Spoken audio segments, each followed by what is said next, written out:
देश के प्रधानमंत्री और गृह मंत्री अमित शाह के बीच मुलाकात और उससे पहले ये हाई लेवल मीटिंग आपने देखी जिसमें तीनों सेनाओं के प्रमुख मौजूद रहे। रक्षा मंत्री और विदेश मंत्री जिसका हिस्सा रहे, जिसके बाद सूत्रों के हवाले से खबर निकलकर ये सामने आई कि फ्री हैंड सेनाओं को दे दिया गया है प्रधानमंत्री की तरफ से।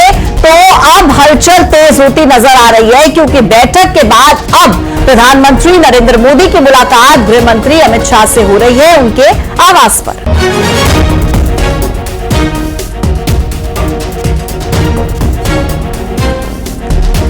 और इसी खबर पर ज्यादा जानकारी के साथ मेरे सहयोगी संदीप इस वक्त हमारे साथ कनेक्ट है। संदीप, बहुत इंपॉर्टेंट मीटिंग और उसके बाद सीधे गृह मंत्री के साथ बातचीत, किस तरफ इशारा करती है ये सब सुगबुगाहट? देखिए, पहली बार हम लोग पहली मीटिंग के बारे में बात कर लेते हैं क्योंकि प्रधानमंत्री नरेंद्र मोदी ने एक महत्वपूर्ण बैठक बुलाई। उस बैठक में पहली बार ऐसा हो रहा था पहलगाम अटैक के बाद, जब तीनों सेना प्रमुख और सीडीएस, एनएसए और रक्षा मंत्री एक साथ प्रधानमंत्री से मुलाकात कर रहे थे और उन्होंने पूरे हालात के बारे में उनको जानकारी दी, किस तरीके के स्थितियां अभी फिलहाल ग्राउंड पे है, किस तरीके से ऑपरेशन वहां चल रहे हैं। और उसके बाद जो सूत्र बता रहे हैं कि प्रधानमंत्री ने सेना को फ्री हैंड दे दिया है, यानी कि जो पहलगाम अटैक का बदला लेना है या कोई। संदीप, आपको रोक रही हूं, फिर लौटूंगी आपके पास। हाई लेवल मीटिंग पर सूत्रों के हवाले से बड़ी खबर, पीएम का आतंकवाद को करारी चोट पहुंचाने का संकल्प। इस मीटिंग के जरिए तीनों सेनाओं को एक्शन की पूरी छूट प्रधानमंत्री की तरफ से दे दी गई है। आतंकवाद का पूरी तरह से सफाया करेंगे, ये तमाम बातें इस मीटिंग में हुई हैं। तो सूत्रों के हवाले से बड़ा अपडेट हमारे पास है कि जो बैठक हुई जिसमें तीनों सेनाओं के प्रमुख रहे, रक्षा मंत्री, विदेश मंत्री, एनएसए जो इस बैठक का हिस्सा रहे, अब इसके बाद जानकारी ये मिल रही है कि बातचीत जो हुई है उसमें तीनों सेनाओं को फ्री हैंड देने की बात प्रधानमंत्री नरेंद्र मोदी की तरफ से कही गई है और साथ ही ये दृढ़ संकल्प कि आतंकवाद का खात्मा करेंगे। संदीप लगातार हमारे साथ बने हुए। संदीप, अपनी बात भी पूरी कीजिएगा और खास तौर पर इस पॉइंट पर कि तीन सेनाओं को जो फ्री हैंड प्रधानमंत्री ने दे दिया है, इसके क्या मायने हैं, बताइए। देखिए, मायने साफ है कि अब जो भी एक्शन लेना है वो सेना के तीनों अंगों में से किसी को भी लेना है, कैसे लेना है वो खुद डिसाइड करेंगे। अब सरकार उनको नहीं बताएगी कि ये ऐसे करना है वैसे करना, क्योंकि ऑपरेशनल डिटेल है और इसके रिटेलिएशन कैसे करना है इसके लिए फ्री हैंड दे दिया है।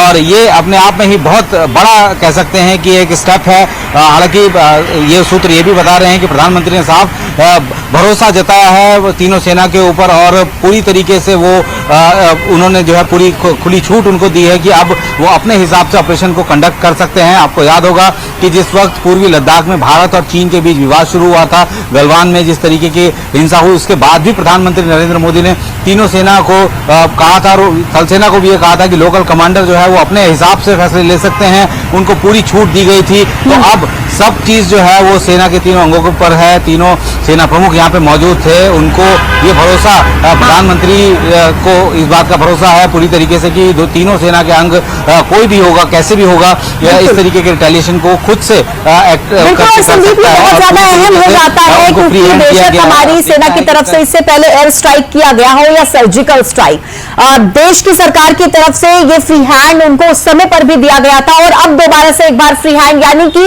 अब वो इंतजार हो सकता है खत्म हो जिसका इंतजार देशवासी बीते 8 दिन से कर रहे हैं। और इसी के साथ ये बैठक जैसे खत्म होती है तो गृह मंत्री मिलने के लिए पीएम आवास पर पहुंचते हैं। इसके भी क्या मायने निकाले जाएं कि अब एक्शन बहुत जल्दी होने वाला है क्या संदीप? देखिए, गृह मंत्रालय के अंतर्गत जो है वो इंटरनल सिक्योरिटी का मामला आता है, तो इंटरनल सिक्योरिटी से संबंधित हो सकता है, बातचीत हो सकती है, क्योंकि कल कैबिनेट की मीटिंग भी है और कई सारी मीटिंग्स हो रही है, हो सकता है उसको लेकर भी चर्चा जरूर हो रही होगी। और ये बैठक जो है अभी फिलहाल चल रही है 7LKM में, और क्या इस बैठक का एजेंडा है इस बारे में बिल्कुल साफ नहीं है, लेकिन गृह मंत्री के अंतर्गत जो है वो इंटरनल सिक्योरिटी आता है, तो हो सकता है इस बारे में कोई बात हो रही हो।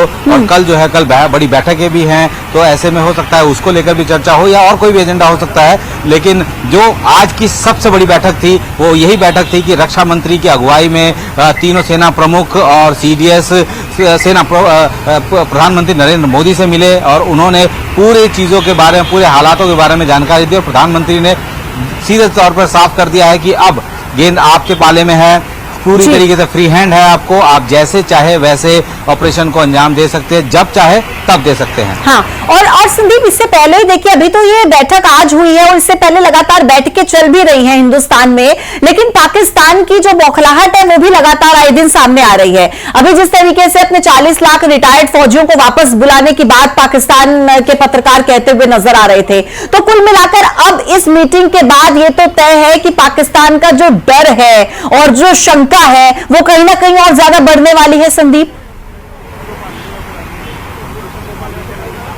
देखिए, डर तो उसी दिन से लगने लगा था पाकिस्तान को, जिस दिन ये अटैक हुआ। उसके बाद से जो 4 साल से जो सीजफायर एलओसी पर था वो पहले ही तोड़ दिया गया था, और उसके बाद अब तो रोजाना फायरिंग हो रही है। जहां भी कुछ भी ऐसा लगता है कि अगर हवा से भी कोई झाड़ अगर हिल रहा है एलओसी के ऊपर, तब भी वो ताबड़तोड़ फायर कर रहे हैं, और जिसका माकूल जवाब भारतीय सेना की तरफ से दिया जा रहा है। उनको इस बारे में भी जानकारी है कि भारत पलटवार जरूर करेगा, 2 बार पहले भी कर चुके हैं, तीसरी बार भी होगा, लेकिन कब होगा, कैसे होगा, इस बारे में उनको किस तरीके कोई जानकारी नहीं है। लिहाजा ये सरप्राइज है और ये सरप्राइज जल्द खुल जाएगा।